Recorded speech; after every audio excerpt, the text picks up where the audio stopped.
I think for me, that's what makes me enjoy me. It's that I offer so much to myself. It's I 100% entertain myself, and I can be so frivolous and I can be so deep, all in one instant. And sometimes people get confused by that because they only have one idea of what a person, especially a woman, must be like this. I was like, nah, I'm good like this. Yeah, I like mystery. I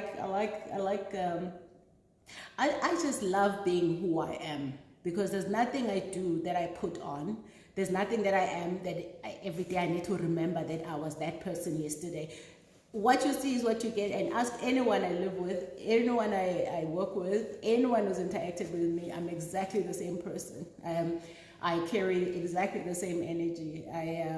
I love that I have got the ability to not take myself seriously, but also take myself very seriously. And I think, we need it. It's strange that, in fact, role models have become more and more of the people that are 100% real and genuine and authentic, which shows you that there's more people out there who are trying to be things that they're not, who are succumbing to ideas of what they should be, instead of actually listening to their own voice and finding who they are, and be unapologetically that. Because you what's the point of living according to other people's rules? Because it's not their life, it's yours. And you heard earlier I spoke about, in those moments when you're dying, what are you going to be thinking about? How much did I please other people? How much of people's opinions did I care for? What does it do for you? What does a person's opinion do for you? Like I said, thank God I don't have to make my money from people's opinions, because if I did, I would be so poor.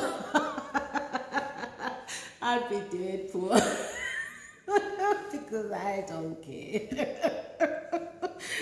Yeah, there are people's opinions you value, of course, but thank God I don't have to. Jeez, because that would be quite a life. I'm so opinionated about all of those things. But the one thing I always do is not judge people. I don't give opinion that is not solicited. You see, here, I give you my opinions, I answer your questions because you came for it. I mean, I could have just had a life by myself. But I absolutely enjoy your company. I enjoy the questions. But yeah, I just think I'm in such a wonderful space, because in as much as there are complexities in my business and what I do, and that sometimes your client sees you driving a nice car, and then they comment about it, and you just think,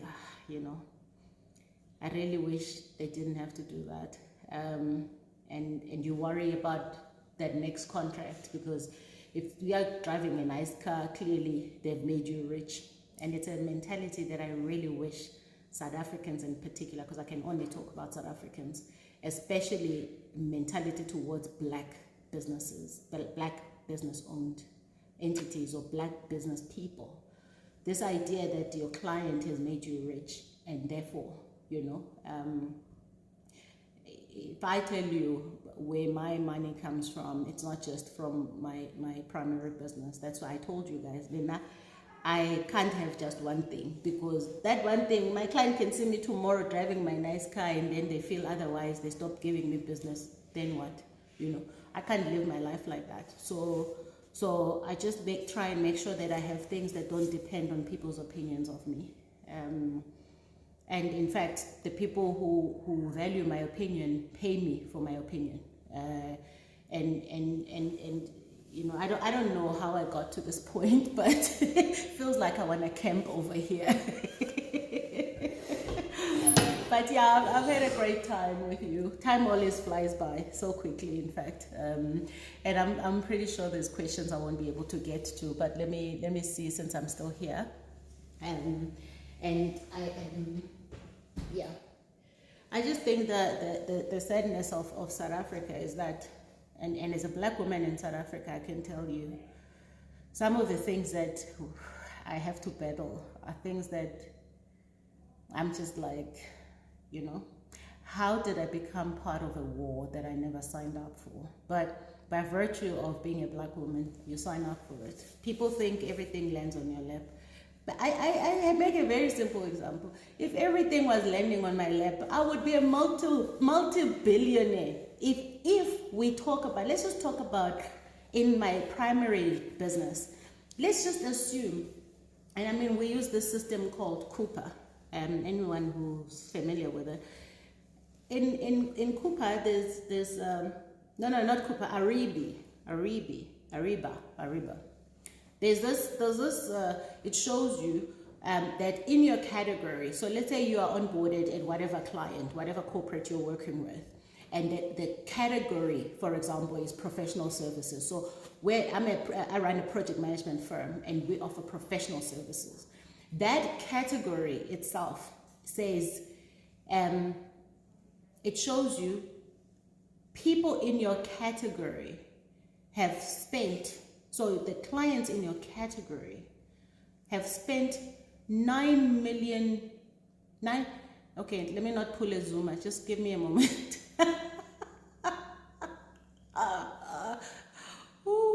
9 billion rands. People in just the clients that I'm enrolled with. And when I tell you, that's not a lot of clients. 9 billion rand in just my category is what they've spent. No? And I don't even have 10% of it. What's 10% of 9 billion? Okay, maybe I need to revisit my maths. But let's say 10 billion. I probably get a slice of that, but it's not what you would think, you know. I'm lucky to get 20% of that as turnover, and turnover doesn't mean profit, guys. And I really need, you know what, turnover doesn't mean profit.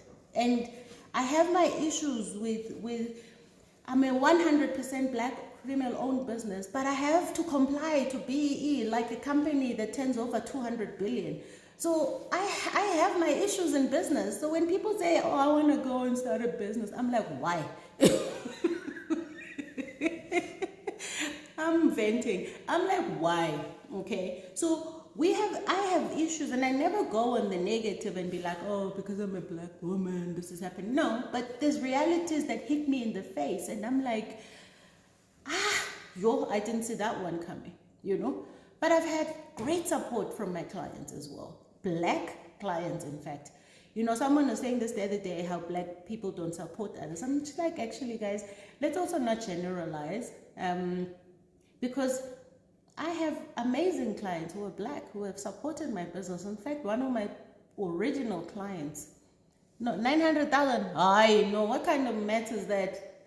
No, I get way more than that. Your math is not right.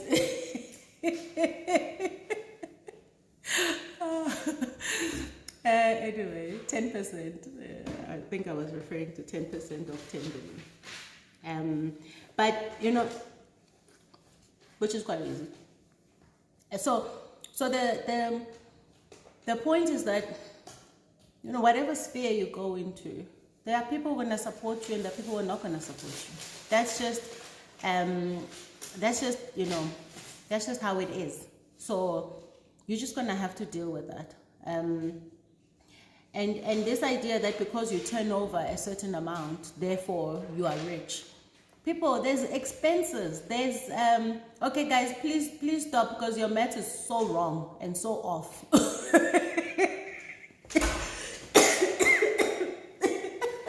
Just stop. Cut. But yeah, so you know, and I only say this in my business. I've taken crumbs and I've just said, listen, I'll build on to that. And I've built an amazing, sustainable business and with a sizable turnover. That's none of the things that you guys are mentioning.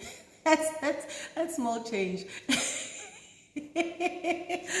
but the point is that I said stop, cut, guys, you're wrong, all of you.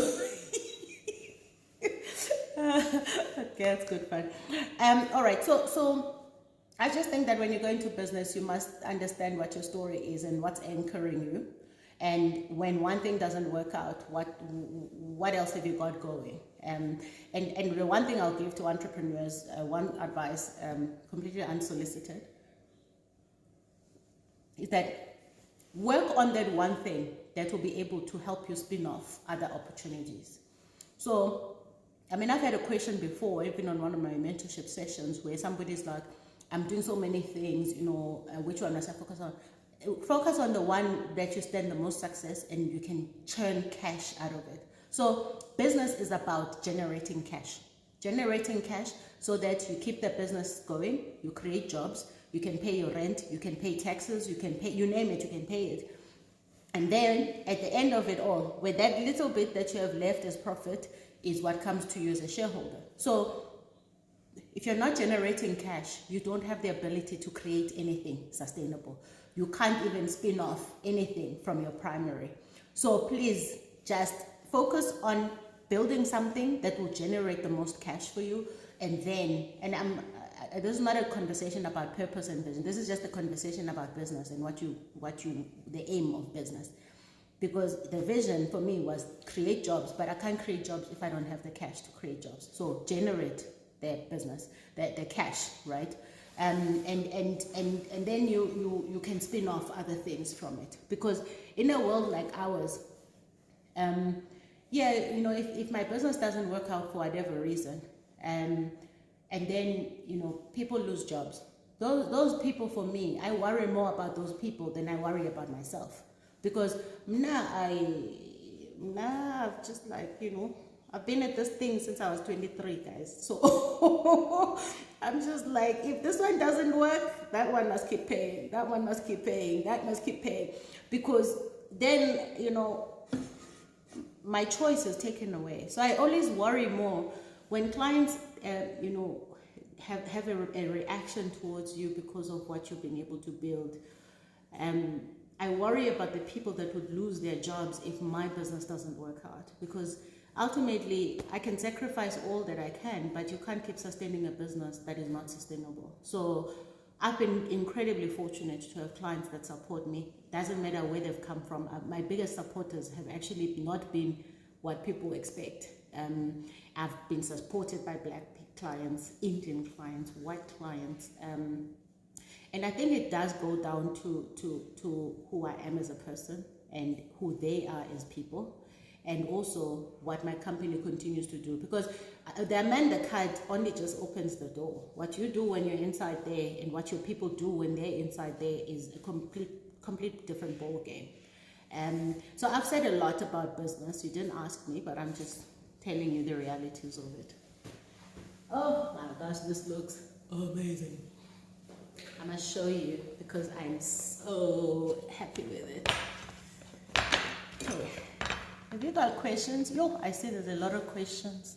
Okay,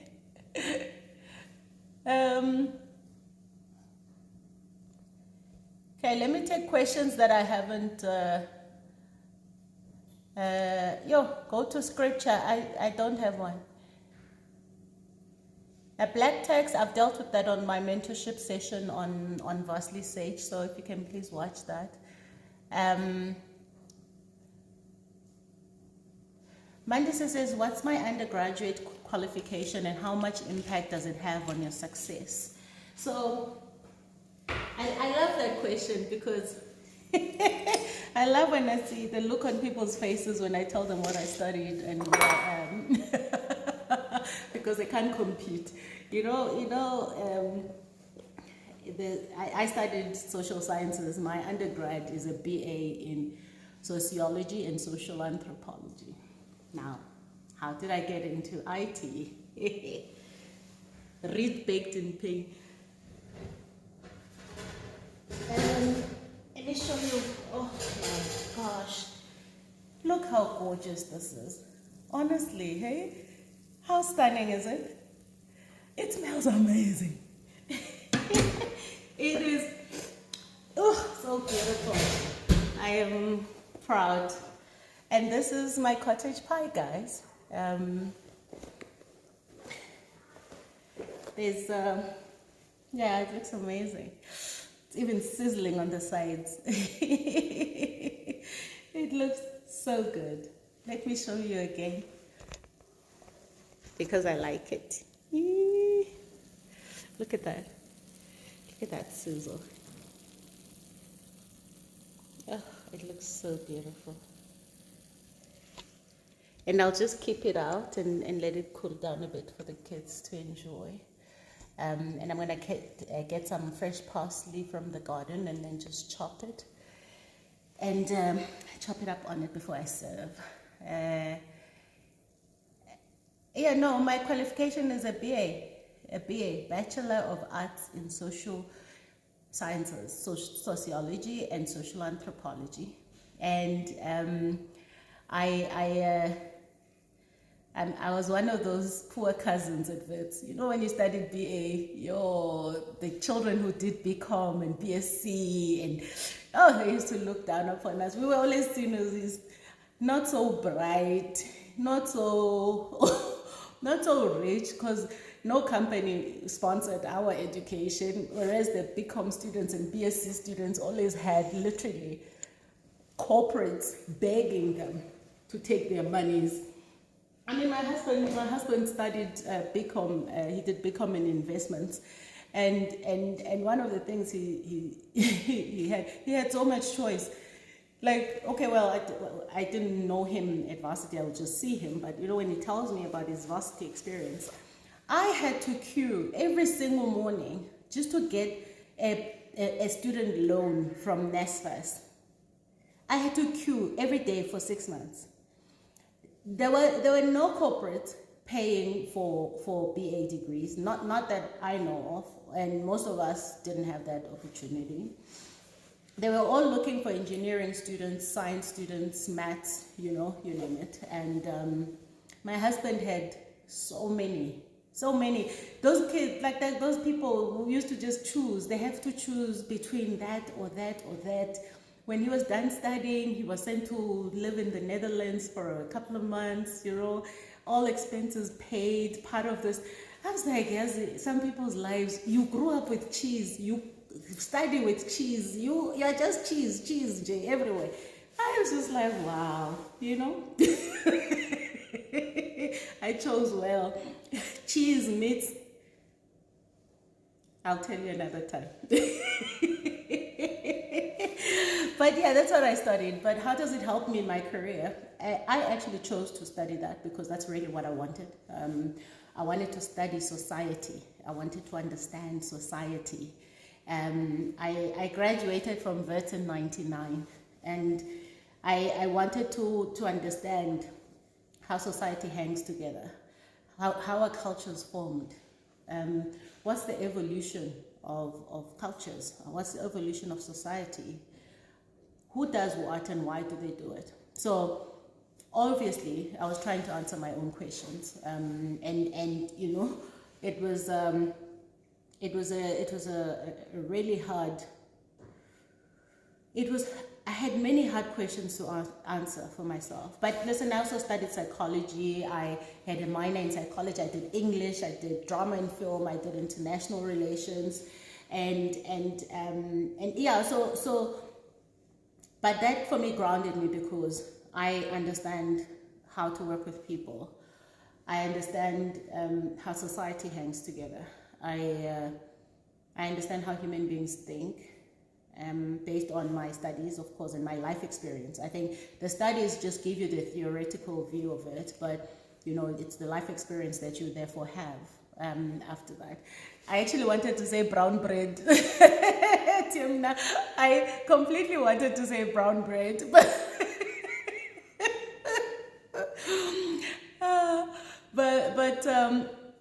yeah. So I had it was this incredible need to understand society, and to be honest, at the core of it, I just wanted to know why my mother did that, why my father did that, why my aunts did that, why this, But eventually, you soon realize that you know what, life is just life. It happens, and you're dealt a card that's not great for you, but how do you rise above it? How do you just, you know, keep fighting on and start making your own choices and start making the things that and start doing the things you want. So it enables me in many ways. But when I finished varsity, I then got into project management. I became a project administrator intern.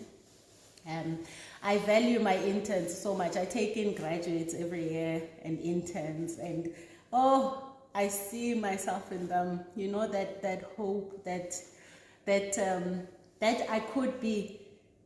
The opportunity I give them could be that life-changing opportunity for them. So I've come full circle with my life, and I studied what I was meant to study, because that's really it's who I am. It's like so core to who I am, and it's been my grounding and my foundation for success. I walked into an accounting class. I think they lost me at debit and credit. I literally just walked out after 15 minutes. I was like, this is not for me. So don't be under pressure to study things because other people say you should. There's lots of people who end up with degrees that never added any value to them. I can tell you, my husband he did his MBA just as we had been married. So he started his MBA 2007. Yeah, we got married that year. And he finished within the 3 years that they gave. Stellenbosch had this like executive program that they had for MBA students, so quite flexible. But this guy was just like, he's studying this thing because he can see they expect him to start managing people. And my husband was like, investment specialist, asset management, that's it. He doesn't want people management, he just want to worry about assets. And his studying of the MBA was to help him learn how to be a leader. I just laughed. Needless to say, he was one of the most, what's the opposite of diligent? He was not diligent. He was not diligent. He had a friend who used to remind him about assignments that are due, like an assignment that's due next week that he hasn't even looked at. But I don't know how he passed his MBA, and he always says to me, babe, I mean, you know I'm bright, right? I'm like, yeah, it's one of the reasons I chose you, honey. so you know, be clear about why you're studying. So I can tell you, as amazing as the MBA is, for my husband, he didn't get any value out of it. But of course, he got the qualification. And he says he didn't get value because he's that person. Then he's like, okay, I didn't really get, that was one of the biggest wastes of my time. But I'm like, you said waste of your time. I was the one holding down the ship here. So don't tell me it was the biggest waste of your time, because then it means it was the biggest waste of my time, because I had to let you off the hook and you go do whatever you need to. Anyway. But the point is that don't just study things for the sake of it. Study what aligns with you, who you are, and what you're trying to do with your life. Thank you. You keep commenting about my nails. Thank you very much. These are just my 100% natural nails. I put on nail polish yesterday. So I sat here, because I haven't been drinking for quite a while. So on Monday, I hooked up with a friend of mine, and we haven't seen each other for a while. We were at Signature from 12 o'clock in the day. I think we left there just around curfew time, but luckily we both live nearby. So we were there a long time. Ended up hooking up with other friends there, and let's just say since Monday, I have not been wanting to look at a single drop of anything. It was that kind of night. But I did have a glass of Pinot the other day with dinner. So today, though, I decided that I'm going to have some Verve. How did I get to Verve? What was I talking about? I have no idea. Okay. I think you're also cooking Sunday dinner too. Okay, well, where are you that you're cooking dinner? No, I haven't been to Aneno yet to do my nails. Oh, I was talking about that yesterday. So I was sitting yesterday, and on a Saturday, I'm just sitting. I'm like, okay, so I'm not drinking Verve. So what do I do with my life? I'm like, okay, just paint your nails. So that's how I ended up painting my nails. Chances I'm gonna go to Aneno and ask them, they're gonna take it off and do my manis and then some gelish, and that's it, yeah. But I do have a hectic week, so I've got a Verve Clico event coming, the first of events finally. And then I'm shooting season 2 of Vastly Sage. So I've got quite a hectic week, but in between that, obviously I do my daily jobs, all of them. So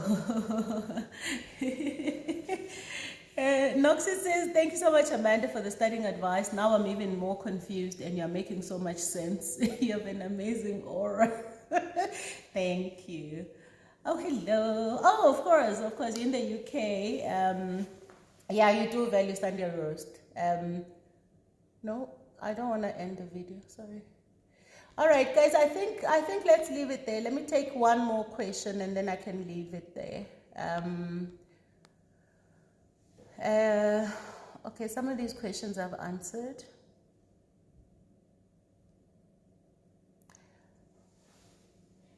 Imposter syndrome, no, I don't suffer from it. I've never suffered from it. And read my book, Baked in Pain. I promise you, it's got so much more to offer than just me talking here for 2 hours.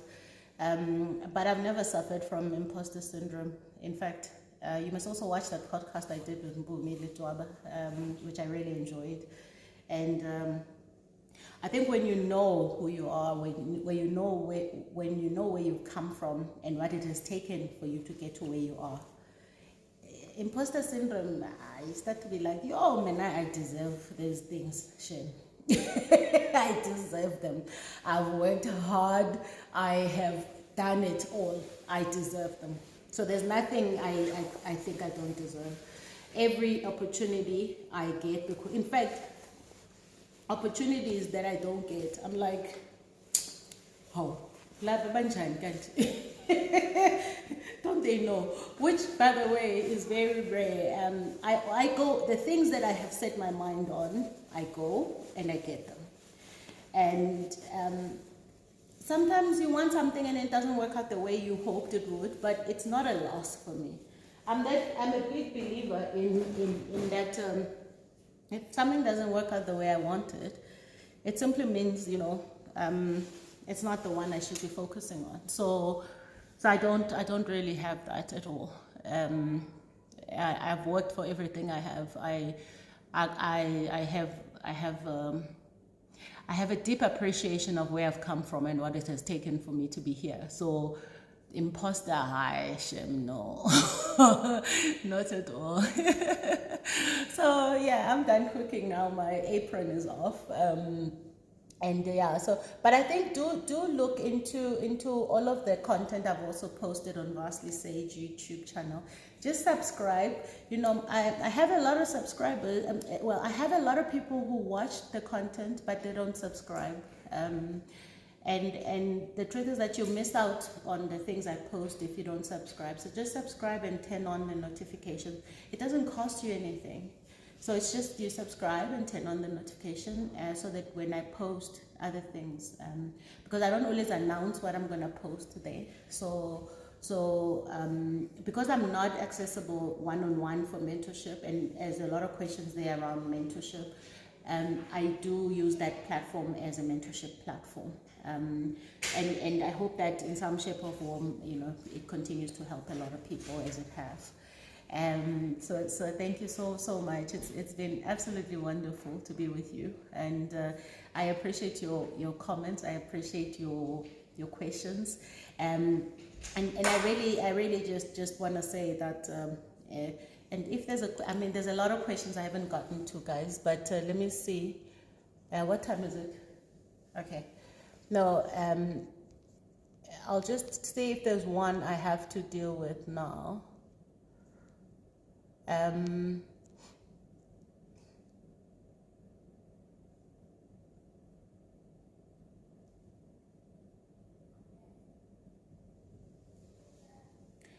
Cindy says, what is your spiritual routine? And do you think that it has helped play a role in your success? I don't have a spiritual routine, but I mean, I don't know what you mean routine, but I'm a big believer in my direct relationship with God. Do I read the Bible? No. My spirituality is centered in the idea that, you know, God loves me, God saved me, God continues to look after me, and that everything I have is purely by the grace of God. And I've just been meeting God halfway. I've been pulling myself to get to a point where I think God keeps blessing me with the things that matter for me. I'm not a person that shows off things, but I can assure you that, and it's not just the material success, and not material things, I mean, but it's just what I'm able to do with my life and the people's lives that I get to change every day. And I've said this before, where I'm like, you know what, for me, it's not about the things that, I mean, half of the things I do, not even half, a lot, probably 99% of the things I do every day don't end up on a social media platform or on any public platform, but they end up in people's hearts, you know? And that's where, for me, it matters the most. And I just want, you know, when I'm gone, when I talk about legacy, it's those moments, it's those times, it's those people that remember how I enabled something in their life that matters. That for me is my greatest success. And it's those people that, you know, when I'm lying there cold in that coffin, hopefully with a bottle of Verve next to me. Because wherever I'm going, it's gonna be lit, honey. So, you know, I'll be lying there thinking about, you know, the many lives that God enabled me to help change. And I don't have to look very far for that, you know, just in my own home, my own kids. And you know, it's really an incredible life to have been blessed with and to continue to be blessed with, even though it didn't have a great start, you know. But you know, when I was able to make my own decisions, I made sure that I start to make the right decisions for me and what God has called me for. So my level of spirituality is so deep. It's the core of who I am. It's how I go about my life, with the understanding that God is watching me. It's how I interact with nature. It's how I interact with people, because at the core of it, you can lie to people, but you can't lie to God. You can't lie to yourself. So for me, this is what spirituality means for me, and it's about making sure that my soul consumes pure energy, you know, positive energy, because I can't deal with drama or negative energy. As a result, I struggle in groups. You know, I know this has nothing to do with the question, but I must tell you, I struggle with groups of things, groups of people, groups. I even struggle with a buffet, like a mass thing of food. I struggle with anything that's a group or stuff, because I'm not that person. I'm a deeply observant person, but also I'm also very impatient with negative energy and fakeness, you know. As a result, I do tend to just want to keep to myself, stay home with my people, you know. Last weekend, I hosted a few of our friends and family, my cousins and everybody here. And it was just so amazing to be around people that, you know, you're just like, these are my people, you know. So I'm not a person that's heavily reliant on external energy to live my life in any shape or form. And this is why I say to people sometimes, you know, I'm actually highly introverted, because whilst I enjoy and my personality screams extrovert, I actually derive a lot of energy and a lot of grounding from just my own, just from my own spirituality, my own space, my own energy, my own space, just, you know, without having to manage multiple personalities and multiple things, multiple this, multiple that. And to be honest, I think I really completely suck in groups. I'm that person who just gets up and goes. I'm just like, I can't. But there are people with amazing capacity for that, but I just can't. So I choose to just, you know, keep to myself. And when I'm in a group, it's people that I want to be with. It's people that I'm enjoying their company for whatever reason. And when it gets to a point where it's no longer serving my energy, then I have to excuse myself from it. So I think, you know, as I wrap up this session, I just hope that you don't trap yourselves into situations where your energy is not served, where your spirit is not served. And I hope that, you know, you don't discount yourself from opportunities, and you don't discount yourself from a great life because you deserve it. You know, if you get up, you work, you're gonna get it. You know, and you know, luck is not sustainable. Luck doesn't build you the life. Luck is temperamental.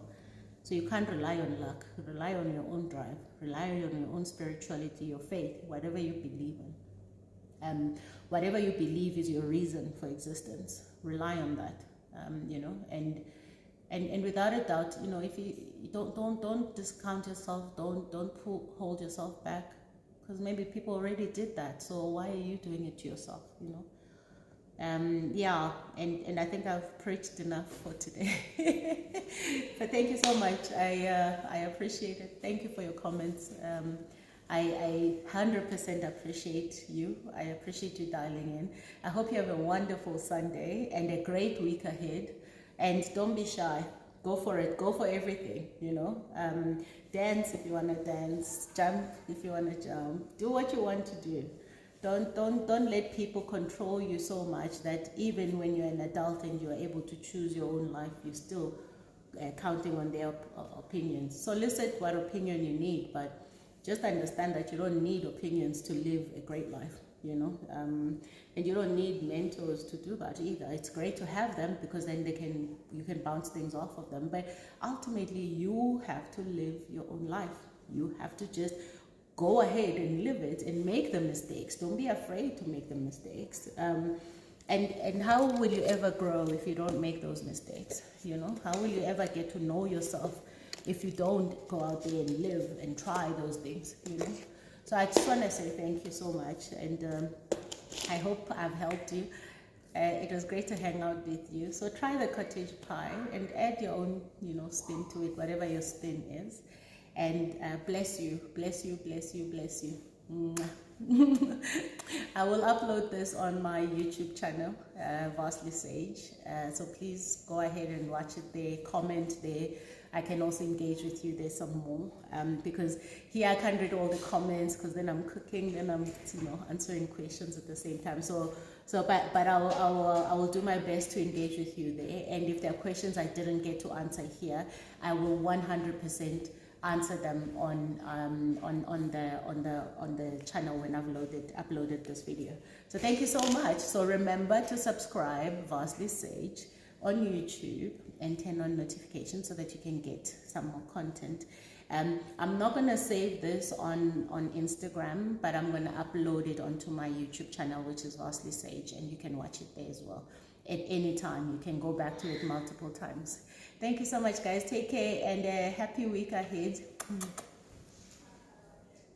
How do I? Hey, you see, I haven't done it for so long. I even forgotten how to end the video. Maybe I shouldn't end it. Bye, guys. Cheers.